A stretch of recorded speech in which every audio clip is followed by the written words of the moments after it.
So my thought for today is, I constantly, it feels like on an ongoing basis, I could be scrolling down my timeline. I might be looking at a Facebook memory, right? You know how when the memories come up, and I might be looking at an old post, and I'll look at the comments, and then I'll see like somebody's name. I'll be like, oh, it's a trip. I haven't seen this person's post for a while. Go to their page, and they're passed away. I often get notification, did you hear about such and such? And they have passed away. And it'd be like, really here one day, gone the next. But what's interesting to me, when I go to people's pages, if I look at the activity prior to them passing, very low engagement. But then when they pass away, it's flooded. Like it's overwhelming with all the condolences and things of that nature, and rightfully so.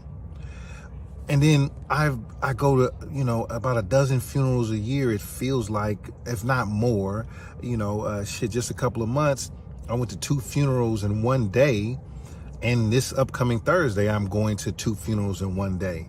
And so we know people are like passing away, but here's the thing I wanted to bring out, because I always think about when I go to funerals, I'm always tripping off like the front row. Like, cause the people that sit in the front row are usually the closest to the deceased.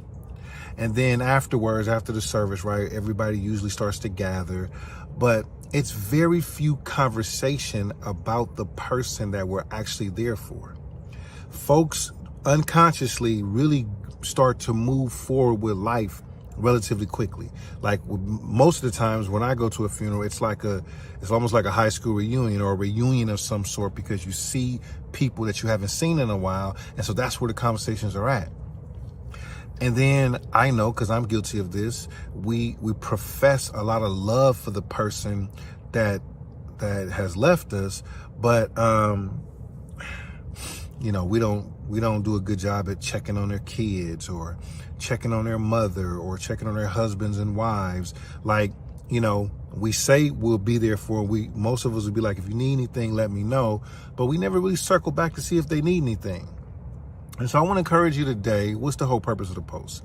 Let's not keep waiting till someone is passed away to acknowledge their existence. And then let's do a better job. If you're truly connected to the individual and we truly have love for them like we say we do, let's be more present. Let's remind the people who have left behind that you're still here. And I know life goes on, and I don't think that we intentionally do it, but just imagine, right, how it's going to be like when you leave, right? The cycle, we gotta, since we're conscious and we're still alive, we want to be the one to kind of break the cycle. I always think about like what my funeral is going to look like. And I know, right? I know without a shadow of a doubt, my funeral is going to be packed, because I've touched a lot of lives. And I feel like a lot of people are going to wear like I never worry shirts, and people are going to talk about emotional intelligence.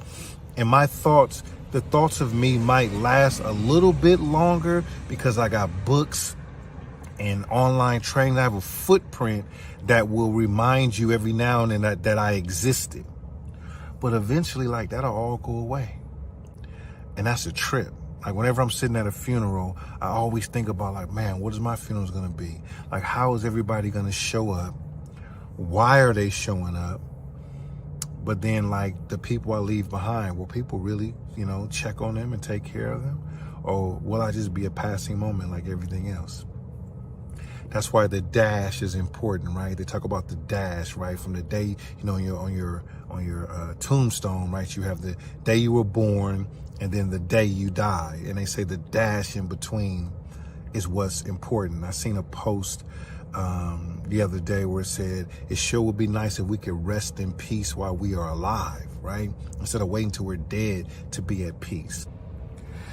Tupac had a lot of profound things to say, but one of his hottest tracks that I like from his older album, it was called How Long Will They Mourn Me? And that's something to really think about. I think about it. How long will they mourn me? Like, how long will this energy and this love that I'm putting out here, how long will it even last? And I do think that that's why I wrote the books, because I know that books outlast people, right? Books will be here long after I'm gone. So it's my reasonable effort to leave a footprint long after I'm gone so that people can benefit from my existence. But really, how long will they mourn me? I know it won't be long, because I've been at some funerals of some pretty great people. And like I said, we already talking about something else and they don't even be in the ground yet. So I encourage you to be present in this moment. Maximize this day. And as people transition away from this earth, I want you to be a little bit more committed in how you follow up and check on them and be there for the tribe, for the community, for the family, like you said you were. And don't wait till someone's gone to let them know how important they are to you. The time is now, because this moment right here is truly the only moment that we have. And you know, like I say, either you can enjoy the moment or destroy the moment. Peace.